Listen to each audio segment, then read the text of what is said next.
Essa semana não tivemos capítulo do mangá, mas em compensação tivemos o lançamento do capítulo 3 da novel do Ace adaptada em mangá e desenhada pelo Boichi, que saiu na One Piece Magazine. Pra quem não sabe, essa é uma série de 4 capítulos contando a história do Ace, contando a trajetória de vida dele depois de partir na sua aventura sozinho, tudo com muito mais detalhes do que a gente viu no mangá original, e é por isso que vale a pena a gente dar uma chance e dar uma conferida. E é por isso que a gente vai comentar aqui o capítulo 3 dessa sequência de capítulos. Vamos lá, galera, que tem muita coisa legal pra gente comentar aqui. Primeiro a gente vê o Ace acordando no navio do Barba Branca depois de ser derrotado por ele e ser trazido pra dentro do navio. A gente vê mais uma vez aquele frame do rosto do Roger nas nuvens que claramente lembra aquela cena clássica do Rei Leão quando Simba ele vê o pai dele nas nuvens. Simba!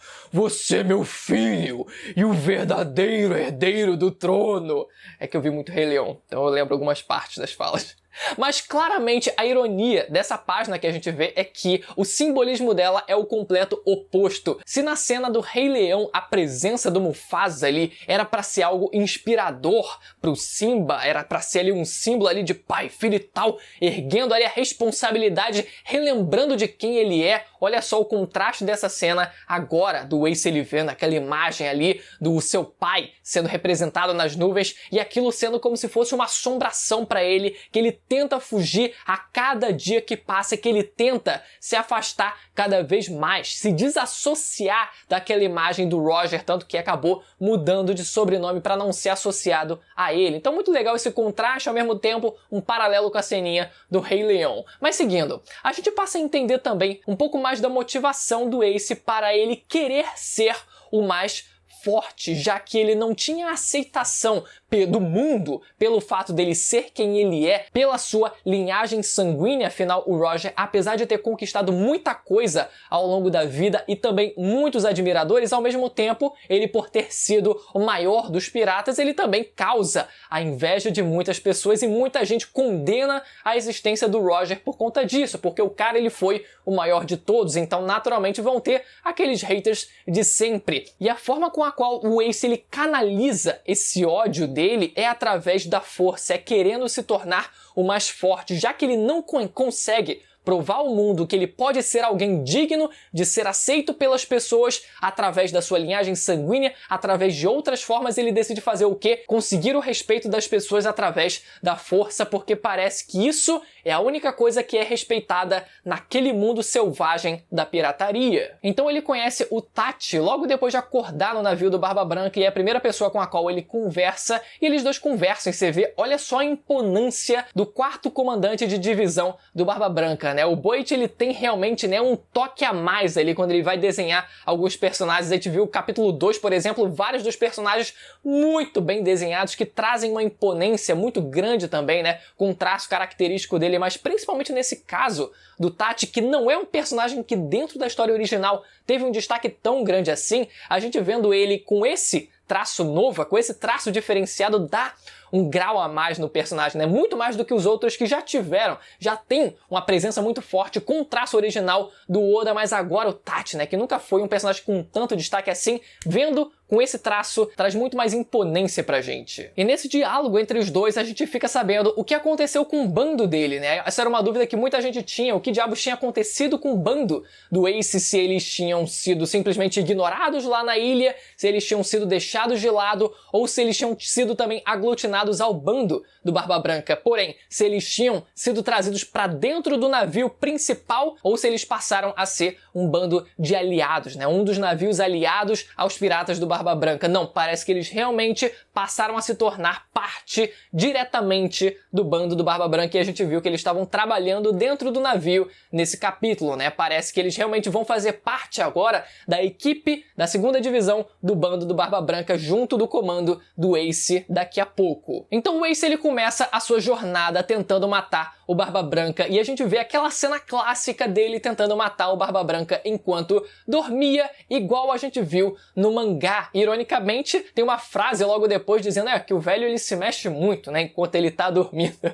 Mas claro que isso foi só uma piada, a gente viu claramente que isso se trata de um grau de concentração de haki da observação enorme e um dos poucos dentro do verso de One Piece. Ele conseguia manter a concentração da observação enquanto permanecia dormindo, galera. E o referencial de concentração de observação é claramente o Enel para esse caso, né? Na verdade, em relação ao Enel, a gente nunca soube exatamente, de forma cravada, se ele conseguia até mesmo enquanto dormia saber o que acontecia ao redor de Skypiea, porque a impressão que era passada pra gente era de que realmente ele era quase que onisciente praticamente, né? As pessoas, os civis, né? Os civis, todo mundo ali de Skypiea não podia fazer nada, não podia falar nada a qualquer hora que ele sabia. Só que o personagem ele também dormia, então ele sabia das coisas enquanto dormia, ele ouvia as coisas enquanto dormia e acordava e estão falando tal coisa, né? Mesmo que fosse de madrugada, era algo meio implícito, mas leva a crer que ele realmente também tinha esse grau de concentração, por mais que o alcance da observação dele fosse ampliado por conta da fruta. Depois o Ace, ele vai até a enfermaria e ele presencia as enfermeiras desenhadas pelo Boichi. Naturalmente o Boichi, ele não ia pegar leve. Ele não, até na verdade ele pegou bastante leve pro nível de coisas que ele já desenhou, né? Então ele pegou bastante leve no traço ali das enfermeiras, mas ele deu uma retocada ali de leve, óbvio, né? Afinal, é o Boichi, então ele ia aproveitar ali a chance para dar uma redesenhada, dar um grau a mais também nas enfermeiras do bando do Barba Branca. Depois do Ace, ele se curar na enfermaria, ele começa a sua investida quase que infinita de tentar matar o Barba Branca. E uma frase que serviu de destaque aqui para algo que vai ser relacionado ao final desse capítulo, que é o Barba Branca dizendo: com um fogo desses, você nem sequer vai conseguir queimar a palma da minha mão. E a gente vê que lá no final é algo que chega a acontecer, é algo que o Ace ele consegue fazer, mas nesse momento ele ainda não consegue. Mas é uma frase que ficou marcada para esse primeiro momento, para começar, né? Essa jornada do Ace tentando matar incessantemente o Barba Branca. E com isso, o Tati oferece treinar o Ace. E ao contrário do que o Ace pensava que essa seria uma forma de esmola ou caridade, era na verdade porque o Tati, ele viu um potencial enorme nele e quis tentar explorar mais isso. Então ao longo desse treinamento a gente vê o Marco e o Ace trabalhando juntos, combatendo um navio inimigo, que era justamente parte do treinamento do Ace, e no meio desse combate o Ace sendo aconselhado pelo Tati a não depender demais de um só tipo de haki, mesmo naquele em que você seja mais proficiente. E por isso, durante essa batalha, ele decide colocar em uso também o haki da observação dele, prevendo o ataque do inimigo e se antecipando para finalizar. E agora vocês me perguntam, peraí, então qual era exatamente o tipo de haki que o Ace ele era mais proficiente? Naturalmente, se ele usou ali no final o haki da observação,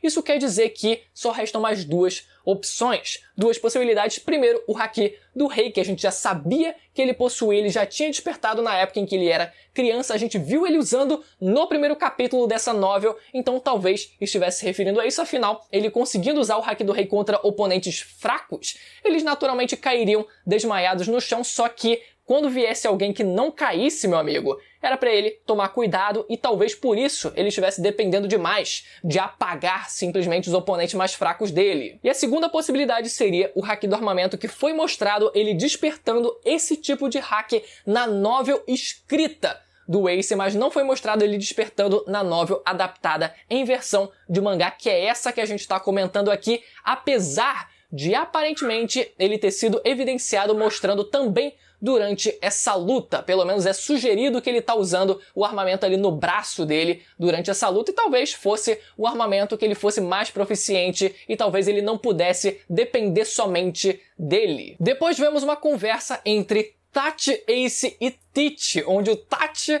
fala sobre os principais usuários de Akuma no Mi do bando, como o Jozo, o Marco, o Barba Branca e agora o Ace, que ele como cozinheiro até sente inveja disso. E logo depois o Teach diz que se ele quiser, é só ele matar o Ace, e o foco no rosto, finalmente aparecendo um foco no rosto maligno dele, que, cara, naquela hora ninguém desconfia de nada. É como se ele só estivesse soltando um comentário ali meio ácido pros dois. Ele, é só você matar o Ace se você quiser, né? Mas o que ele fala nessa hora é o seguinte: dizem que quando usuários de Akuma no Mi morrem, a fruta que ele comeu reaparece em outro lugar no mundo. E aqui, galera, a gente precisa fazer um parênteses bem grande para tentar entender o que é senso comum, o que é fato, o que é teoria, para a gente definir ao certo todo esse lance do ciclo das Akuma no Mi, o que a gente sabe, o que os personagens sabem e o que os personagens não sabem. Primeiro vamos lá ao senso comum de dentro do mangá. A gente sabe aqui que o senso comum de dentro do mundo de One Piece é que as frutas elas reaparecem porque é o mais óbvio de se acreditar, já que de tempos em tempos as pessoas elas aparecem com poderes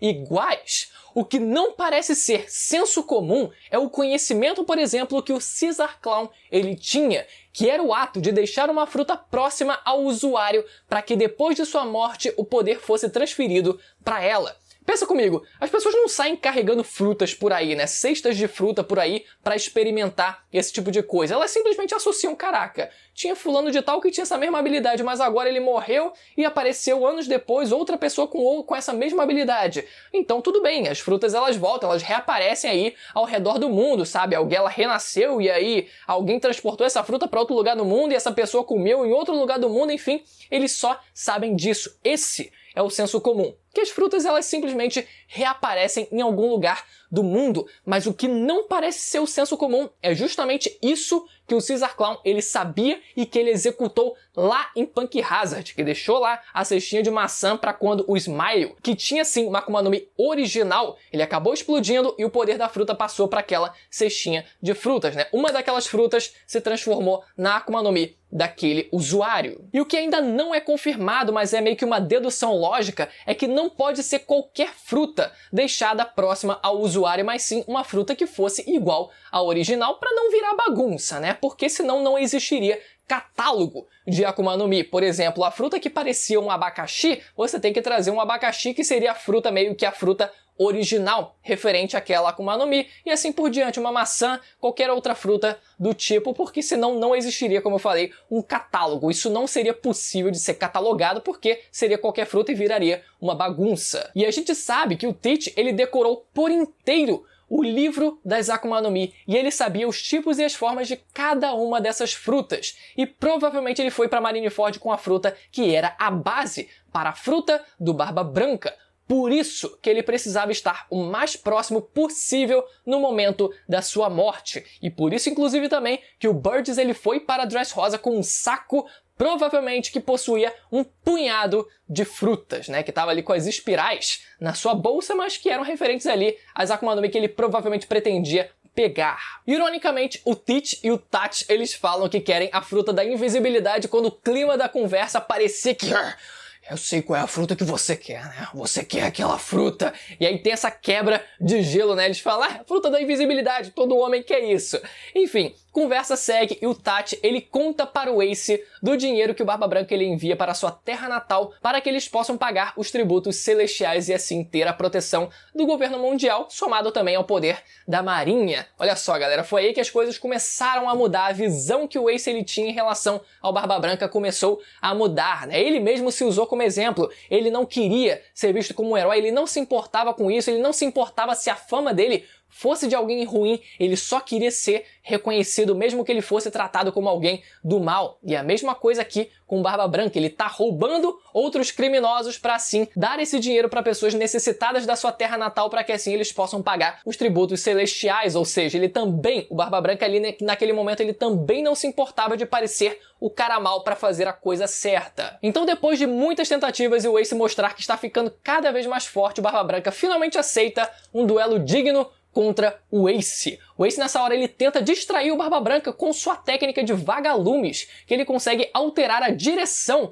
por serem chamas mais frias e portanto mais maleáveis, ao contrário de chamas mais quentes que lembram mais um maçarico e por conta disso são mais rígidas, não podem ser alteradas, né? A sua direção não pode ser alterada. E isso permite com que ele abra uma brecha para atacar o Barba Branca pelas costas. Curiosamente, o Teach ele fala momentos antes, né, que a diferença do Ace para o Barba Branca é como se o Ace ele fosse um vagalume comparado ao Sol, que era o Barba Branca. E nessa hora o que ele usa? Uma técnica chamada de vagalumes. Então o Barba Branca nessa hora é forçado a se defender com a sua fruta que explode tudo ao seu redor. Com muito, olha só o efeito visual, com muito mais efeitos de coloração preta, evidenciando sim o uso de armamento nas vibrações. O Ace, que levou uma só e ficou só o caco todo estourado e sangrando, enquanto o Barba Branca ele teve a sua mão queimada, mesmo se defendendo. E lembra o que ele falou no começo? Uma chama dessa não será nem capaz de queimar a palma da minha mão. E é isso que acontece agora, é isso que o Ace ele consegue fazer, ele alcançou o primeiro passo. Só que claro que o Ace acaba derrotado depois desse único porradão gigantesco que ele levou,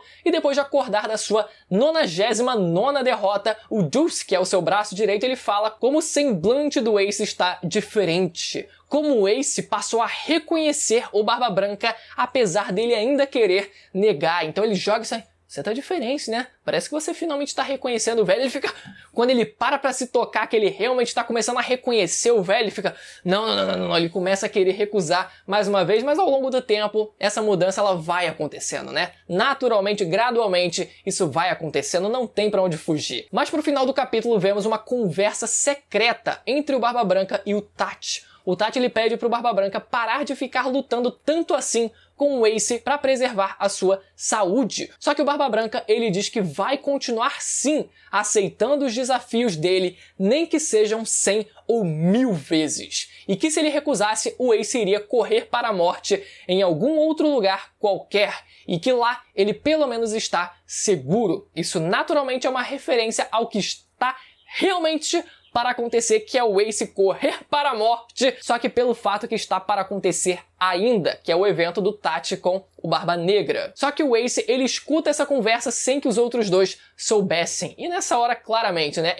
esse é o momento em que o Ace ele passa a respeitar dignamente o Barba Branca, porque é quando você ouve alguém falando sobre você, sem que você esteja presente, e essa pessoa ela fala coisas boas, meu amigo, não tem o que fazer, é o grau máximo de lealdade e respeito que alguém pode mostrar por você, quando ele tá de costas para você e mesmo assim ele fala coisas positivas. E é isso que acontece, O Barba Branca ele mostra cada vez mais respeito pelo Ace. E finalmente, depois de um total de 3 meses, desde que o Ace ele foi parar no bando do Barba Branca, a última luta entre eles dois foi marcada justamente na ilha onde os dois se conheceram. Justamente na ilha onde o Ace e o Jinbe duelaram. O 100º duelo está para começar. E assim termina o capítulo 3 da novel do Ace. Muito legal, galera. Toda essa transição, toda essa progressão que a gente vê ao longo do capítulo do Ace conquistando o respeito do Barba Branca e o contrário também, né? O Barba Branca também conquistando o respeito e a lealdade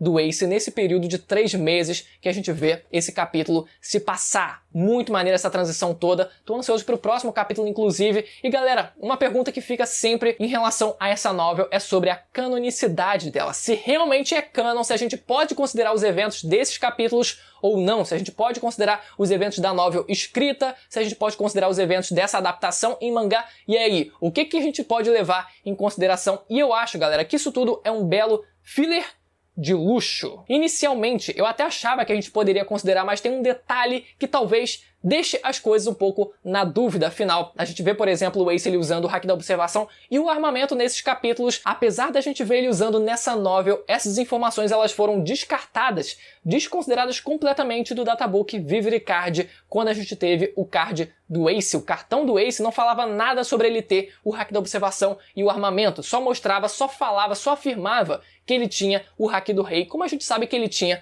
no mangá. Então, quando isso aconteceu, quando isso foi publicado, eu fiquei, cara, até segunda ordem a gente precisa respeitar o databook, afinal ele é revisado diretamente pelo Oda. Então ele tem naturalmente mais validade do que as informações da novel, mas eu particularmente não descarto a possibilidade das informações da novel elas serem em algum momento atualizadas no databook, afinal eles vão sempre, esses novos cartões eles vão sempre sendo atualizados e personagens que já tiveram seus cartões publicados, eles naturalmente também têm atualizações, eles também sofrem atualizações e isso pode acontecer também com o Ace, naturalmente, então fica aquela coisa, por enquanto serve mais pra gente curtir esse momento sem se preocupar muito com canonicidade ou não da coisa. Lembrando que a gente tá cada vez mais próximo de bater a meta de 500 mil inscritos, então não deixe de estar inscrito no canal e também ativar o sininho pra não perder a notificação dos próximos vídeos de One Piece que saem sempre aqui no canal, beleza, galera? Até a próxima, tchau!